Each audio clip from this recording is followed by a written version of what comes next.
Nous avons décidé de traiter les pavages à l'aide de polygones réguliers. Donc, dans un premier temps, on a défini ce que c'était qu'un pavage.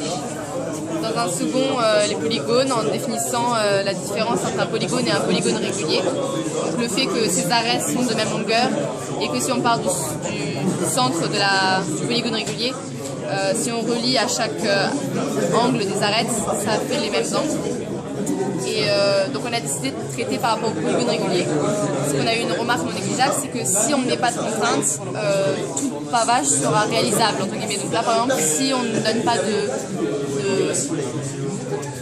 règles, on pourra toujours remplir avec les formes qu'on voudra. Donc à partir de là, on a décidé de se donner des contraintes.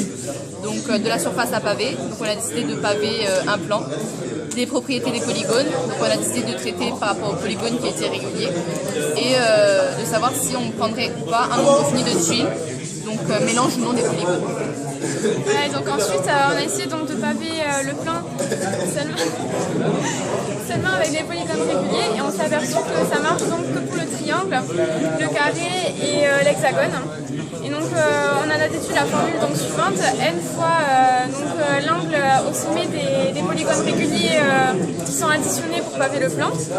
Et donc en fait on s'est aperçu que ça ne marchait pas pour par exemple le pentagone, l'heptagone et l'octogone, parce que quand on les additionne, on ne peut pas les multiplier de sorte à ce que ce soit égal à 360 degrés, la somme donc de tous leurs angles.